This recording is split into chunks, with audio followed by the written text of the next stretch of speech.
indah dalam hadirat-Mu.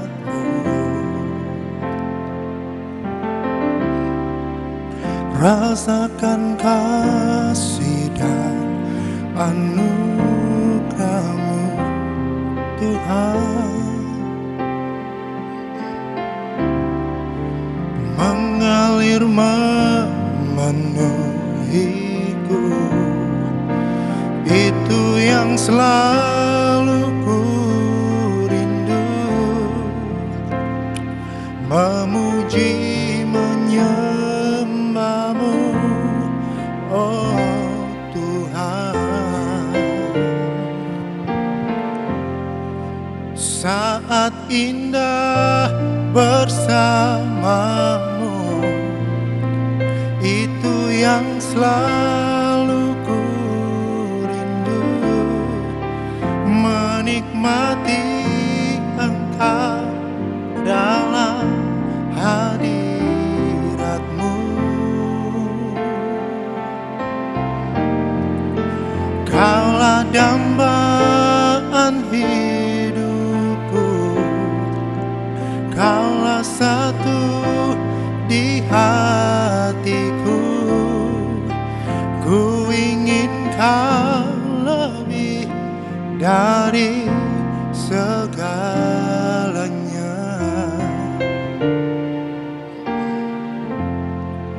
Saat terindah dalam hadirat-Mu, rasakan kasih dan anugerah-Mu, Tuhan, mengalir memenuhiku.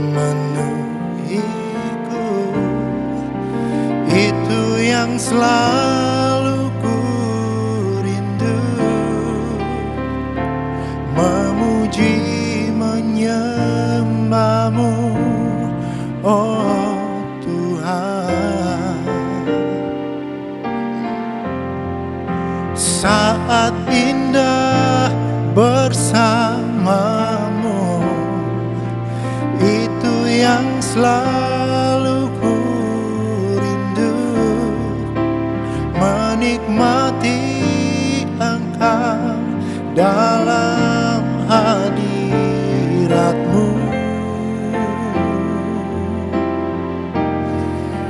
Kaulah dambaan hidupku, Kaulah satu di hatiku.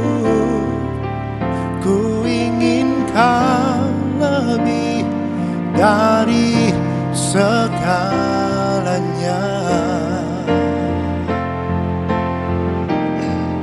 Saat indah bersama-Mu, itu yang selalu ku rindu, menikmati Engkau dalam hadirat-Mu. Kaulah dambaan hidupku, Kaulah satu di hatiku. Ku ingin Kau lebih dari segalanya. Oh, ku ingin Kau lebih dari segalanya.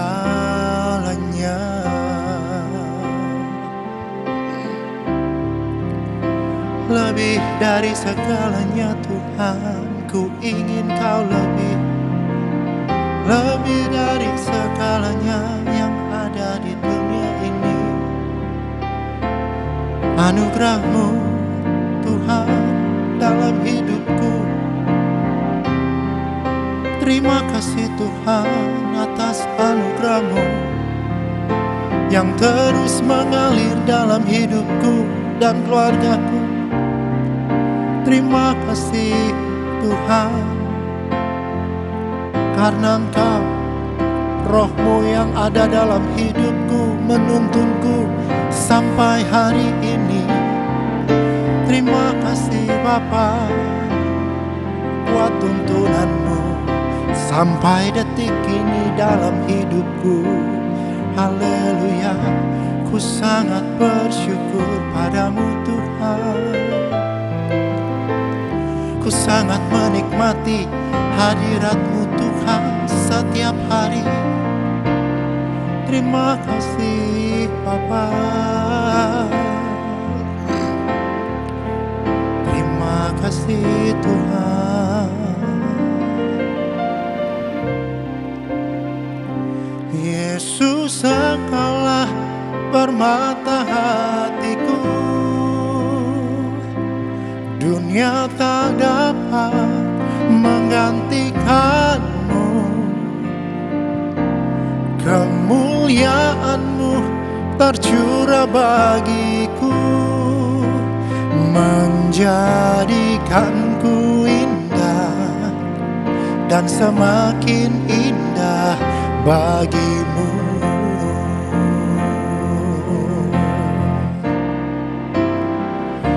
Yesus, Engkaulah permata hatiku. Dunia tak dapat menggantikan-Mu. Kemuliaan-Mu tercurah bagiku, menjadikanku indah dan semakin indah bagimu.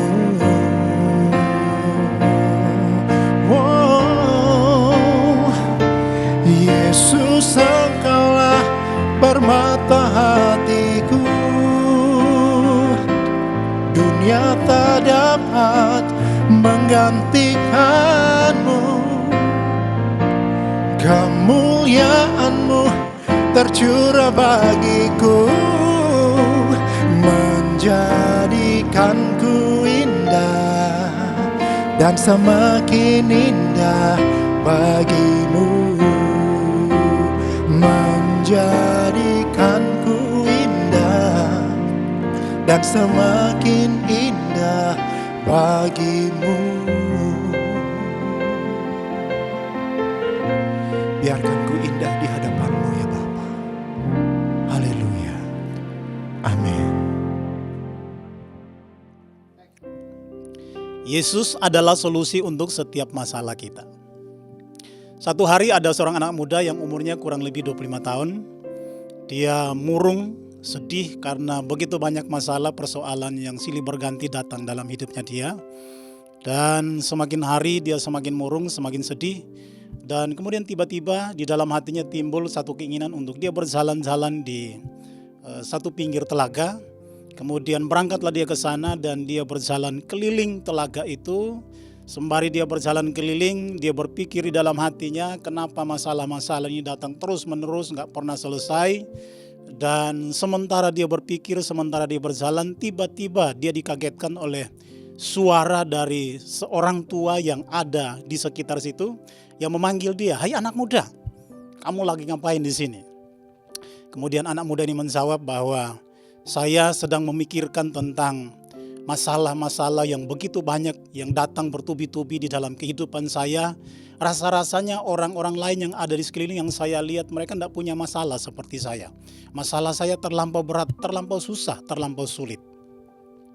Kemudian orang tua ini sembari dia berjalan bersama dengan anak muda ini, dia mengajak anak muda ini untuk mampir ke rumahnya yang tidak jauh jaraknya dari telaga tersebut. Kemudian anak muda ini dia mengikuti ajakan daripada orang tua tersebut. Datanglah mereka ke rumah daripada orang tua ini dan sampai di rumah itu kemudian dipersilakan untuk duduk. Dan orang tua ini masuk ke dalam rumah, dia mengambil satu gelas air. Kemudian di tangan yang satunya itu dia membawa garam satu genggam. Kemudian dia menuangkan garam itu ke dalam air yang ada di gelas itu. Kemudian anak muda ini disuruh untuk meminumnya. Dan tanpa berpikir panjang anak muda ini meminum air yang berisi garam itu. Dan setelah dia meminum langsung dimuntahkan. Kemudian orang tua itu bertanya, bagaimana rasanya? Wow, sangat asin, asin banget. Bahkan sampai terasa pahit banget di dalam mulutku ini. Kemudian si orang tua ini mengajak anak muda ini untuk mereka kembali ke telaga tadi. Sesampai di telaga itu, si orang tua tadinya dia membawa 1 genggam garam, kemudian dia melemparkan garam ke dalam air yang ada di telaga itu, dan dia menyerahkan 1 gelas kepada anak muda ini, kemudian menyuruhnya untuk mengambil air dari telaga itu, dan berikutnya disuruh untuk meminum air yang diambil dari telaga tersebut. Setelah diminum, orang tua ini bertanya kepada anak muda tersebut, bagaimana rasanya? Rasanya segar, sangat-sangat segar. Kemudian orang tua ini menepuk pundak daripada anak muda ini, kemudian berkata kepadanya, anak muda, ingat bahwa sama seperti garam tadi, yang asin, pahit, demikian juga dengan masalah-masalah yang ada di dalam kehidupan kita ini. Ada takarannya, ada asinnya, ada pahitnya, akan tetapi tetap sama seperti itu. Demikian juga dengan kehidupan kita. Masalah, persoalan, kesulitan yang silih berganti datang dalam hidup kita, semuanya itu takaran dan ukurannya itu tetap sama. Dan kepahitan hidup kita ditentukan oleh kepada siapa yang kita percayai di dalam kehidupan ini. Kehidupan umat manusia di bawah kolong langit ini, jika dibuat garis besarnya, maka garis besarnya cuma terdiri dari 3 bagian. Yang pertama adalah kelahiran. Lahir, kita tidak punya hak dan otoritas apapun untuk menentukan di mana kita lahir. Kita tidak mampu untuk memilih dari orang tua mana kita lahir. Yang kedua adalah kematian. Kematian, kita tidak mampu untuk menentukan kapan kita akan mati, dan kita juga tidak bisa memutuskan cara kita mati seperti apa. Namun kita masih punya kesempatan untuk menjalani hidup kita dengan sedemikian baiknya supaya pada waktu kita mati, kita tahu bahwa di dalam kekekalan kita pergi kemana. Dan yang terakhir adalah menjalani kehidupan. Dalam menjalani kehidupan ini, disinilah kontribusi terbesar kita kepada baik itu kegagalan atau keberhasilan. Ada satu bagian firman Tuhan di dalam kitab Lukas pasal yang ke-8 ayat yang ke-40 sampai 48. Di sana dikisahkan tentang peristiwa di mana Tuhan Yesus membangkitkan seorang anak yang sudah mati, yang umurnya 12 tahun, dan juga seorang wanita yang mengalami sakit pendarahan selama 12 tahun, disembuhkan oleh Tuhan Yesus Kristus. Saya bacakan 2 ayat saja dari perikop itu, yaitu Lukas pasal yang ke-8, ayat yang 42 dan 43. Firman Tuhan berkata seperti ini. Karena anaknya perempuan yang satu-satunya yang berumur kira-kira 12 tahun, hampir mati. Dalam perjalanan ke situ, Yesus didesak-desak orang banyak. Adalah seorang perempuan yang sudah 12 tahun menderita pendarahan dan yang tidak berhasil disembuhkan oleh siapapun. Dalam satu perikop ada 2 orang dengan 2 masalah yang berbeda dituntaskan oleh Tuhan Yesus Kristus dengan metode yang berbeda pula. Yang pertama itu adalah anak perempuan yang berumur 12 tahun menderita sakit sampai mati. Dan di situ ada orang banyak yang menertawakan Yesus ketika Yesus berkata bahwa anak itu tidak mati. Karena pada waktu itu orang-orang sudah melayat di tempat di mana anak ini sakit dan mati. Dan kemudian pada waktu Yesus datang, Yesus masuk, Yesus bilang anak ini tidak mati karena Yesus pasti akan membangkitkannya dari kematian. Maka semua orang yang ada di situ menertawakan Yesus. Nah, apa yang dilakukan oleh Tuhan Yesus Kristus? Tuhan Yesus mengusir orang banyak yang ada di situ, mereka disuruh keluar. Hanya murid Tuhan Yesus Kristus 2 orang saja yang diajak masuk. tiga orang murid Tuhan Yesus Kristus, yaitu Simon, Yohanes, dan Yakobus, bersama dengan dua orang tua daripada anak tersebut diajak untuk ikut masuk. Apa yang kita bisa pelajari dari sini? Ada kalanya di dalam kehidupan kita, kita mesti memutuskan untuk mengkelirkan circle pertemanan kita, circle persahabatan kita. Ada waktunya di mana kita perlu untuk meninggalkan lingkungan pertemanan di mana pertemanan kita itu tidak mendukung iman kita, tidak mendukung pertumbuhan kerohanian kita, tidak mendukung kemajuan kehidupan kita. Kita perlu untuk memutuskan untuk meninggalkan mereka. Supaya apa? Kita bisa mendapatkan lingkungan pertemanan yang baru, yang mendukung kita untuk maju di dalam iman kita, di dalam kerohanian kita, di dalam kehidupan kita secara keseluruhan. Di gereja ini ada begitu banyak komunitas yang ada, yang tersedia. Ada kebaktian, ada ibadah yang saudara bisa hadir di sana, saudara bisa didoakan, saudara bisa didukung, saudara bisa diarahkan, dinasehati, diberikan nasihat-nasihat yang membangun kerohanian. Dan di sini saudara pasti mendapatkan kesempatan dan lingkungan yang baik untuk mengalami pertumbuhan yang signifikan di dalam iman dan kerohanian. Nah, hal yang kedua yang ada di dalam Lukas pasal yang ke-8 tadi adalah seorang perempuan yang sakit pendarahan selama 12 tahun. Orang banyak menghalangi wanita yang sakit pendarahan itu untuk menjumpai Tuhan Yesus Kristus. Nah, apa yang dilakukan oleh perempuan ini? Dia menerobos kerumunan orang banyak. Di dalam kehidupan kita ini ada begitu banyak tantangan, ada begitu banyak kesulitan, ada begitu banyak hambatan, tetapi kita perlu untuk bertindak di dalam situasi-situasi itu. Lakukan sesuatu, lakukan tindakan iman, terobos semua hambatan itu, lewati semua tantangan itu. Karena apa? Karena Alkitab mengajarkan kepada kita bahwa di dalam Tuhan Yesus Kristus selalu ada jalan keluar. Di dalam Kristus tersedia mujizat bagi kita semua. Bagi setiap orang yang percaya, bagi setiap orang yang beriman, selalu tersedia jalan keluar. Itu sebabnya putuskan saat ini untuk selalu mencari Tuhan. Putuskan mulai saat ini untuk mengutamakan pertumbuhan iman, pertumbuhan kerohanian. Mantapkan langkah kaki kita, mantapkan keputusan kita untuk mencari Tuhan di dalam segala situasi, di dalam persoalan yang Tuhan izinkan terjadi dalam kehidupan kita. Mantapkan hati kita untuk kita mencari Tuhan, menumbuhkan iman kita. Karena dikala kita melakukan itu semua, Tuhan pasti membuka jalan, Dia akan menghadirkan mujizat di dalam kehidupan kita, dan kita pasti akan menikmati segala kebaikannya di dalam kehidupan kita. Tuhan memberkati. Saya mengajak kita semua untuk kita berdoa bersama-sama supaya firman Tuhan ini memberkati kita, mengubah cara hidup kita, dan membuat kita menjadi semakin mantap untuk mencari Tuhan di dalam segala situasi di dalam hidup ini. Kita berdoa. Tuhan Yesus, kami percaya ada kuasa di dalam nama-Mu.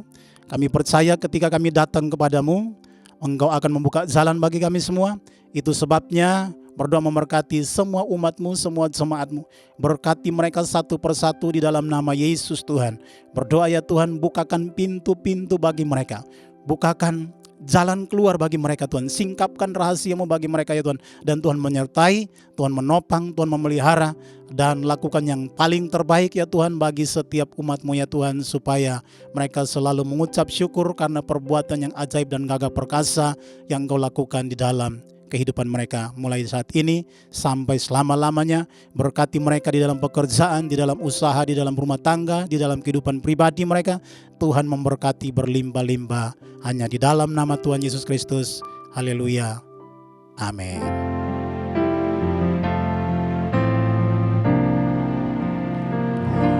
Yesus, Engkaulah permata hatiku. Dunia tak dapat menggantikanmu.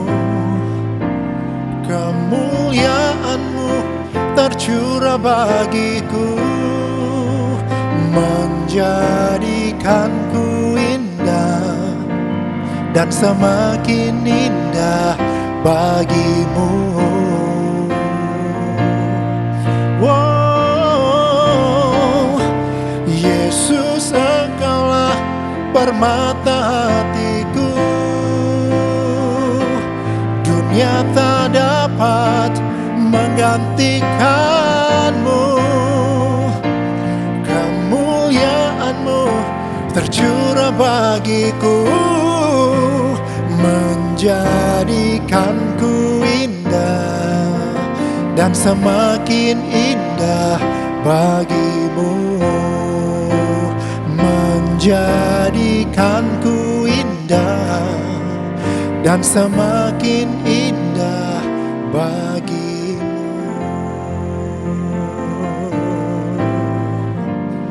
Haleluya.